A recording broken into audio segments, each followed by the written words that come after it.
Good morning, Milton! I'm Kieran Brisson. And me, I'm Chloe Parker. And you are watching the fourth installment of Yellowjacket TV. In today's episode, we have the Winter Sports Roundtable discussion with Luke Covey, Advice for Life with Sarah, and footage of the Halloween coffeehouse.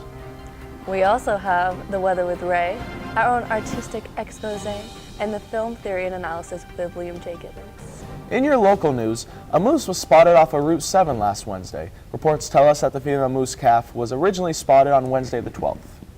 Within that time, people were able to snap pictures of the moose when they drove by. Many others went to see the moose for themselves after one Wednesday afternoon, and the next morning, the moose was eventually euthanized by the local game warden. A lot of controversy surrounds the local game warden's decision to take lethal force.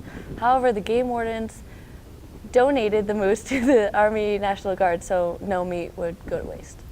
If you or anyone you know spots a moose in Milton, you can call our local hotline at 1-800-WE-DON'T-HAVE-A-HOTLINE.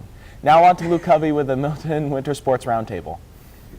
Hi, I'm Jack Gallagher, filling in for sports reporter Luke Covey of Yellowjacket TV. Today, here with the Milton Cheerleading High School ladies, Taylor and Elizabeth. So, tell me, what exactly goes into being a Milton High School cheerleader? We work a lot.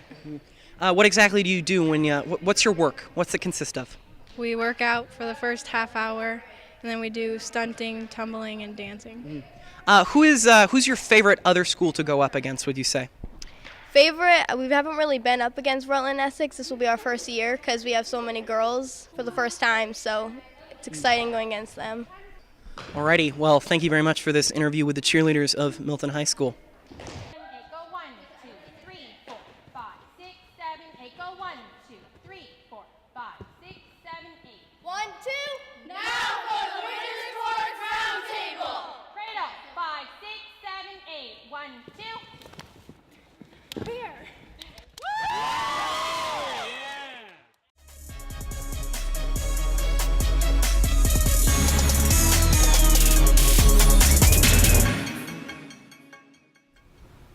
Welcome to Yellowjacket Television's Winter Sports Roundtable.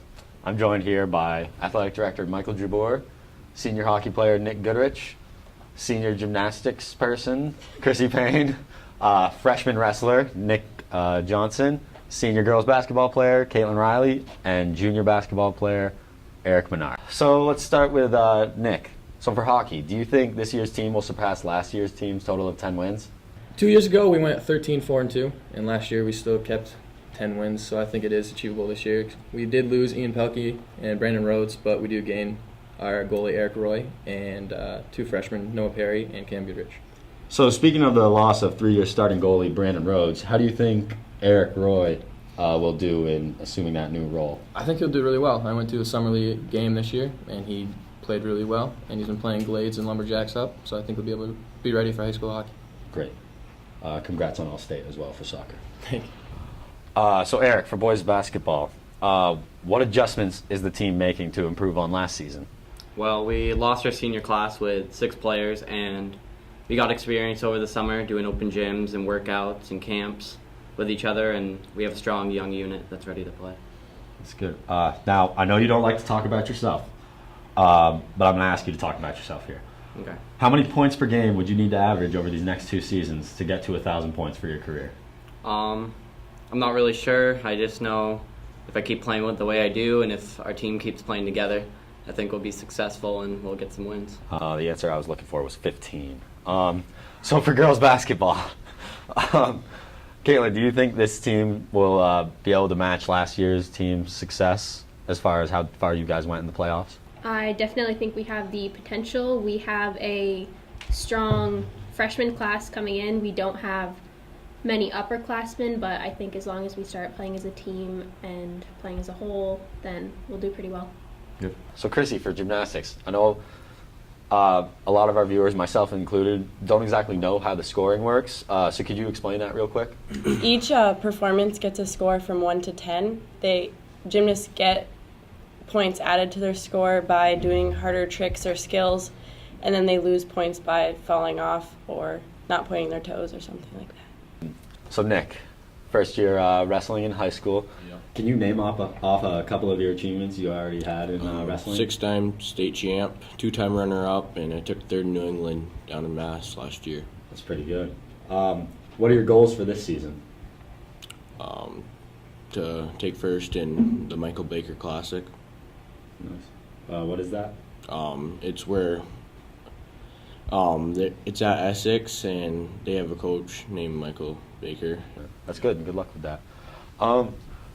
Mike, as the new athletic director here at Milton High School, what do you see that separates Milton from athletes at other schools you've been a part of?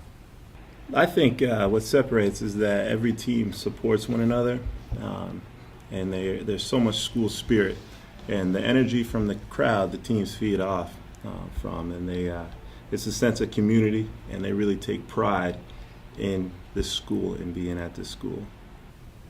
I agree. So now a question for all of you guys. Feel free to not answer if you don't want to. There might be some opponents watching, but this could spark a little motivation for the season. We'll start with you, Eric. What is your favorite team to beat in basketball? Mount Abraham Union High School. Is there a reason? Just a rivalry over the years, and I just like beating them. Caitlin? I would have to say, well, we've never played them, but Williamstown, because I don't even know who they are. Nick? I would say Mount Anthony. Nice. Chrissy? Randolph. Nick? I'd have to say MVU because we used to share a rink with them. Oh, that's a good reason. And Mike, back in your playing days, like 20 years ago? 20 years ago. Good one. Luke, your season's canceled. I would say Essex. I never had the opportunity to beat them. So Yeah, I heard that. I heard you guys got swamped by them a lot. All the time. Well, I'm not going to lie. But, yeah, I would always love to go back and beat them. Well. No one told me it was the annual meetup of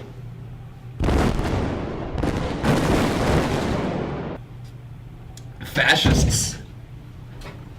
What are you doing here, Liam? Oh, I just thought I'd join in the conversation about how promoting violence in our youth is a really great thing to do, What are you trying to say, Liam? Oh, I'm just trying to say that, promoting violence and carnal aggression in teenagers is a great way to provide a stable and union-based society for our future.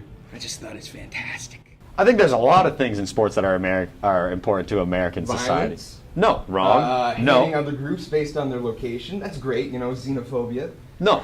See, Hey, no, America wait. doesn't have enough of Hey, that. hey, America no, wait. doesn't have See, enough of that. now, Xenophobia. you didn't play sports, so there's a couple characteristics play that you sports. you weren't I good played at sports. soccer.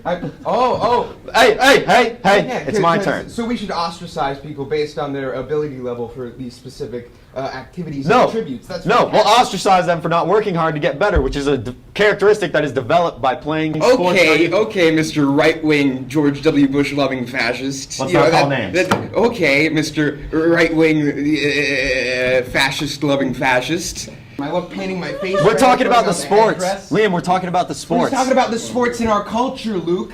We'd rather play a college football coach millions of dollars more than the professors. That's great for our society. Let's promote the sports rather than the students. That's fantastic. That's going to build a great future. Liam, you don't look at enough facts. You need to let me talk. You need to let me talk. You don't look at enough facts. Does Liam know that he needs to be in the auditorium for film theory analysis? Oh, welcome back. And now on to the Advice for Life with Sarah. All right. Hi, welcome back to Advice for Life. I'm your host, Sarah Manfredi, and this week we have to talk about Black Friday because, frankly, it's getting ridiculous. You know. You all know. I know you're tired, bloated from last night. All of your clothes must feel so tight. You know what's going down at the mall. Black Friday's here to the chagrin of us all. It's no surprise, open your eyes. There isn't gonna be any compromise. There's fights all around, you get pushed to the ground. Your angry yells get lost in the sound. But when you're with me, you can have yourself. Just don't fight or shove on Black Friday. I know you like it cheap, just don't be that guy. Seriously, I know this doesn't rhyme, but just don't fight or shove on Black Friday. It's getting ridiculous. You can listen to Katy Perry anytime you want on the radio. You don't have to pay like $50 off on a damn CD, like honestly. You can listen to this on the radio anytime. Hit it! Great advice. Hey, Chloe, have you ever been Black Friday shopping? I'd rather not talk about it. All right. Now to our custom footage of the Milton Halloween Coffeehouse.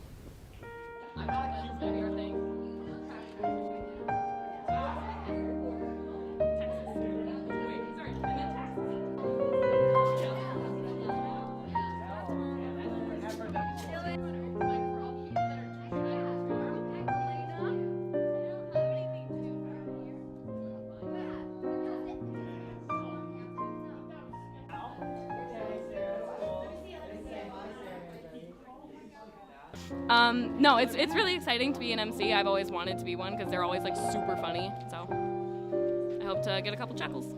Sounds great, except for Jackson. Texas. What's your costume? I'm an adult. Oh, that explains it. Drowning in the crippling debt of the American society. No idea how I'm going to send my 4 kids through college.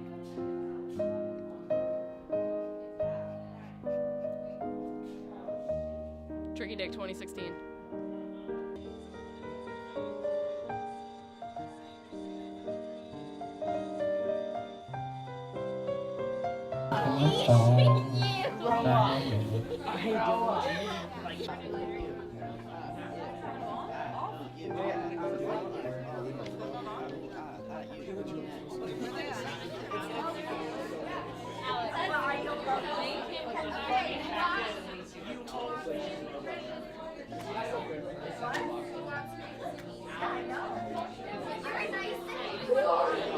So, this is the first coffee house, and I'm super excited because it's my first coffee house, so you guys are my first.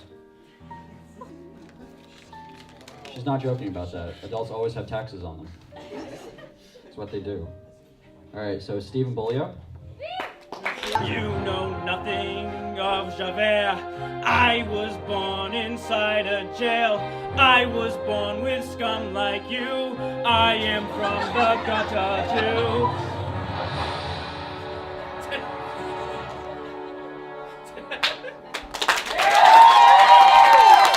So are these heroes' feet glued to the ground, dragging everywhere they walk, wearing through the soles of their shoes as they gradually slip into the paved streets that bind them to earth. For these superheroes are not the kind that fly, but the kind that sink. Thanks. You're not that special. You're here to live out you in your fullness. The envelope is supposed to open. You're meant to extend your arms up like stretching leaves and blossom in the sunlight. You're meant to place your heart on the chopping block because someone may hold it. You're meant to be truly happy beyond what you can dream. There is a plan for you. You are that special. You guys are a hoot and a holler.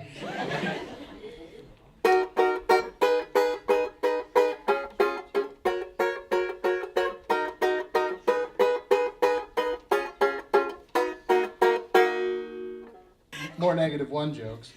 You must be the square root of -1 because you can't be real. No. 5, 6, 7, 8. Hi, my name's Liam, and I'm really keen at rap. If you challenge me, then I might get mean. I hope everyone is having a good coffee house. If you don't think it's cool, then I'll burn down your house.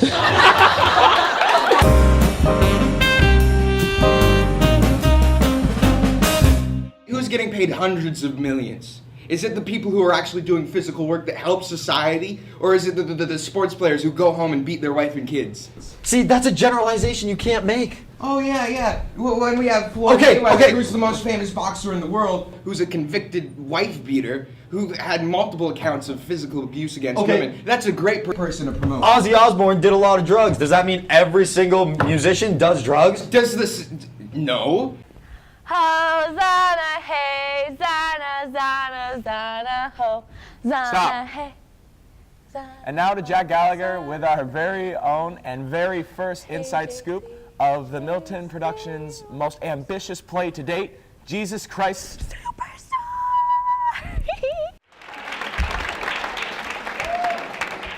Thank you so much for coming out on a weekday night. What an exciting show we have for you tonight. Oh,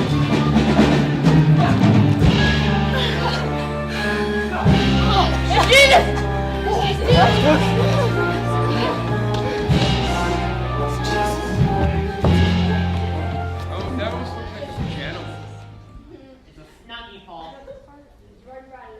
Okay, ladies and gentlemen, here's the plan for today. All right? From 3 to 4, you do homework, you do whatever you need to do to relax, okay? If you need to get yourself fed, all that. 4 o'clock, you start getting in costume. Yes. Makeup. I lied. 4 o'clock, you warm up. Then you get into costume, including makeup. Oh, yay. That's Okay. my favorite part. Including makeup. And then Mrs. McRae will be here around 5. I imagine warm-up will be vocal warm-up. Hi, I'm Jack Gallagher today, here with, well, why didn't you introduce yourself? I'm Jay Craw. I am Jesse Agan, and I played Judas in Jesus Christ Superstar.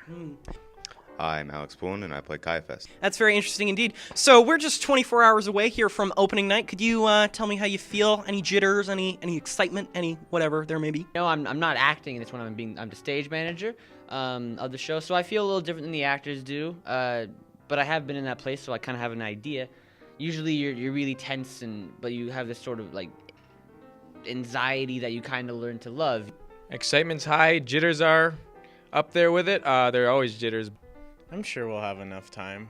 So, Jackson Crawford, stage manager, where might one find you on opening night? Well, during the show, I'm going to be in the light booth in the back of the auditorium doing cues, sound cues, light cues, all that kind of stuff, you know. You have a very interesting costume which you're currently dressed up in, or are those your street clothes? These are my street clothes, actually. They pulled them and told me I should use them here. Yeah, I'm actually totally against Rome too. Give us a spin here. That's wonderful. Look at that. So you're a freshman, not exactly brand new to this. You've been in plays in the past, but this is your first high school production. How do you feel it's been ramped up? It is really serious compared to like middle school. I have been in plays, yes, but this is like, it's a lot more fun, but it's a lot more responsibility. One final question before we wrap up this interview. What is your favorite Italian dish from Italy? Probably, if I had to put my finger on it, just traditional spaghetti. Traditional spaghetti. Noodles. Also called? Spaghetti. Spaghetti! What's your favorite Italian dish? Why don't you tell me?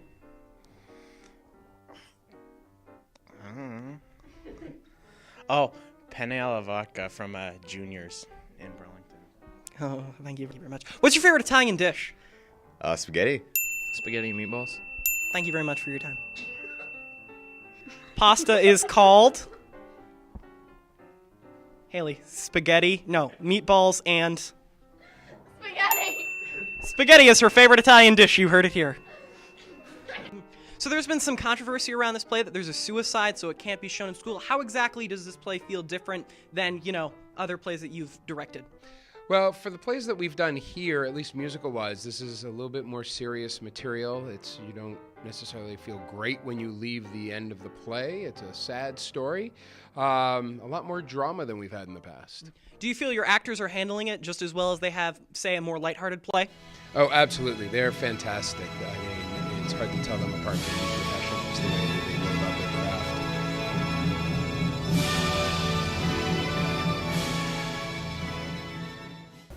Prepare yourselves for the very first guidance commercial. I got to meet some some really great people that I didn't expect to meet. You get to build things that help people's everyday lives. I didn't know much about entrepreneurship, and then when I went there, I learned a lot, that more than I thought I could within 1 week. I went to both the winter and the summer of GIV, and I went to the engineering one both times, and I really liked it because I learned a lot of things that I wouldn't be able to learn in the normal classroom setting.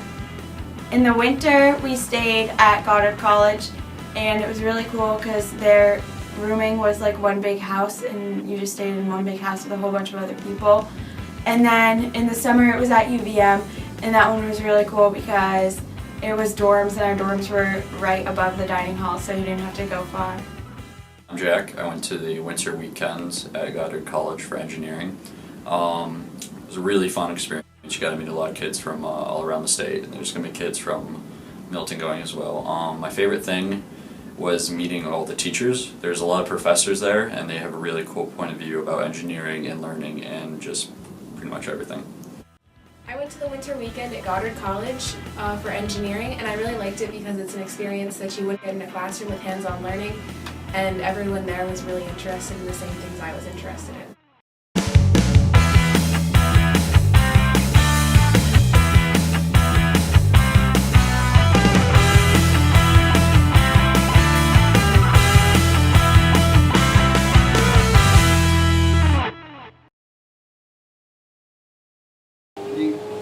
Society is economy. They understand how violence.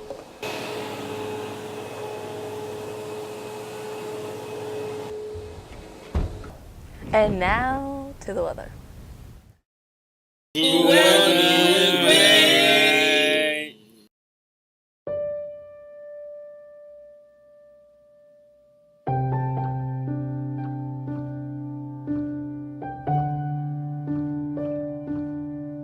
Imagine a winter landscape. White snow in the fields and trees washing out the colors in a brilliant white glow. This is why I do the weather. My childhood was one spent outdoors.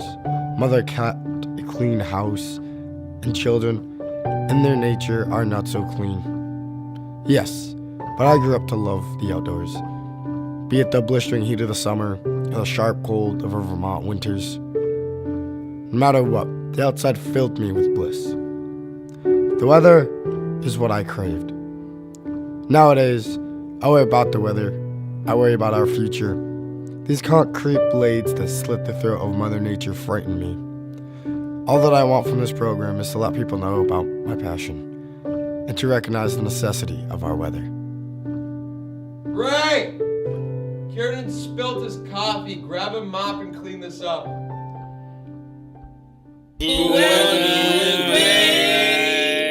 Hi, I'm Jack Gallagher today with a Yellowjacket TV commercial break. I'm here with the people behind the Replay It app and part of the 2014-15 Yearbook Club. So please tell me, what exactly is the Replay It app? The Replay It app is an app that you can download, or you can go on the website replayit.com, and it's just a place where you can upload pictures so we can put them in the yearbook, and it's just a way for students to get more connected with the yearbook and helping us put it all together. What pictures exactly are you looking for? We are looking for baby pictures, senior pictures, and especially throwback pictures from when people were younger. Baby pictures of everybody or just seniors? Just seniors, sorry. Looking for a lot of senior pictures here. Alrighty, thank you very much for your time. Replay It app. Everybody, make sure that you get the photos you need to get in that yearbook. It's treasured memories.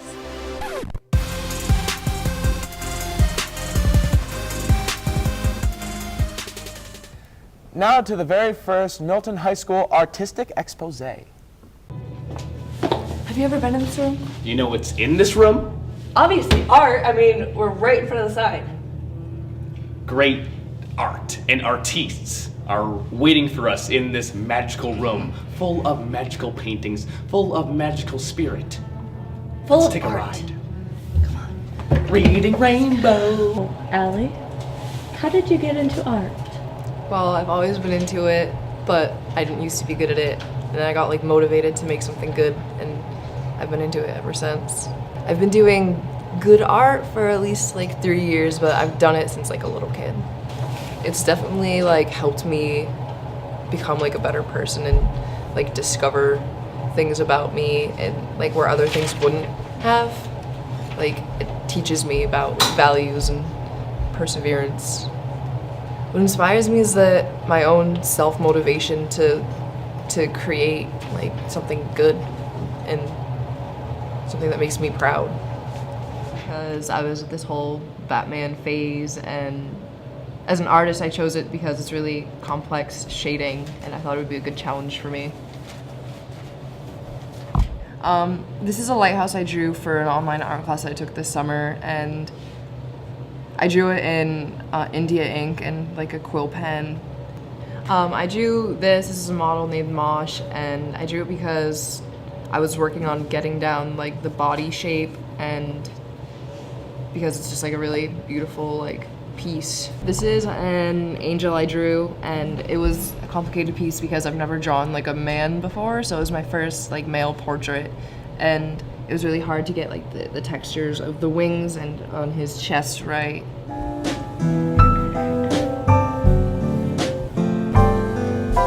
Hello. How are you?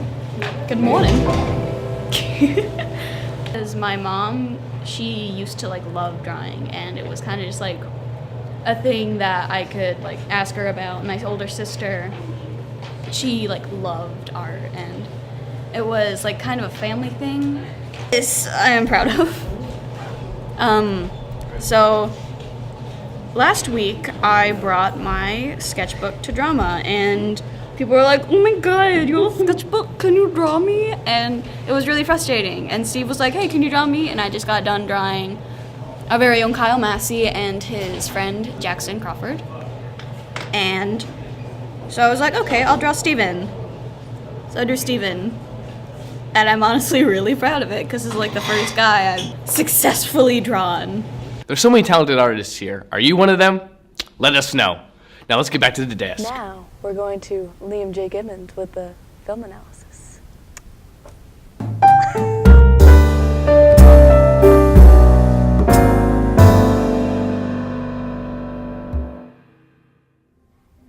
Hello and welcome to this episode of Film Theory and Analysis. I am your host, Liam J. Gibbons, and with me is my guest, Kyle.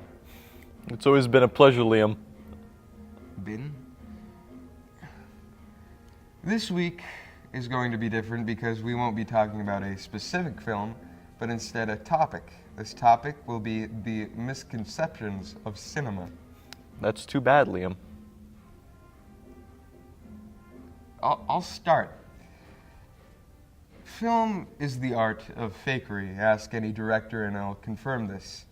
And our society accepts this fakery because it seems true.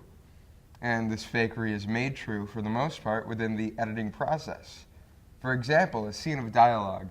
One would assume two cameras are being used to shoot both actors at the same time, but for the most part, it is just one camera. Now, this is so amazing because actors who talk seconds, minutes, sometimes even days apart from each other can seem that they are having a conversation right next to each other via the editing process and via this one camera system. It's always been something that made me think of the magic and artistry of the film industry. That always did amaze me, Liam. One of the most outstanding tropes in cinema is the gruesome act of violence.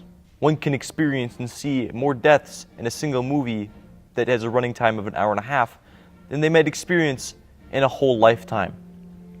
This is why it was so shocking and jarring to me when I recently realized that those who die in movies are not in fact death row inmates. What?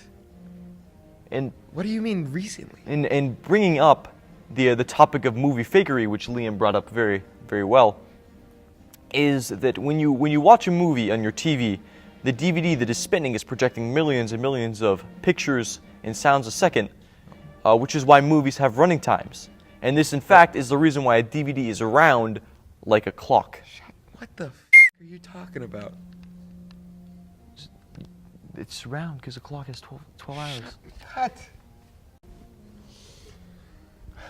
Now, since we do have a vacation coming up after this episode, in fact, I thought since most of you would have some free time, I would like to suggest a few films you could watch over your vacation. I would like to too, Liam. I bet you would. Spring Breakers. Harmony Creed makes a pointed criticism of the general sexism, racism, and debauchery of the white privileged spring break culture within the United States. I would also like to suggest Spring Breakers. Hot girls on a beach, parties, super cool gangster shootouts, 8 out of 10. Paths of Glory. Early Yearbook, human storytelling, brave cinematography that would still seem fresh today. Go give it a watch. The Smurfs, the movie. Tiny Smurfs on a big screen? That's what I call ironic. The Graduate. Camera techniques and cinematography that would still seem fresh today. The Smurfs too. They're smurfed. The King of Comedy. An unappreciated Scorsese classic. Smurfs 3. Lost in New York. Ha! Now they're smurfed. Okay, we're done. That's it. Have a fun vacation. Have a great... From both of us. Yeah, have a great one. You guys have a good vacation. Cut. Have a good vacation, guys. Oh, bye.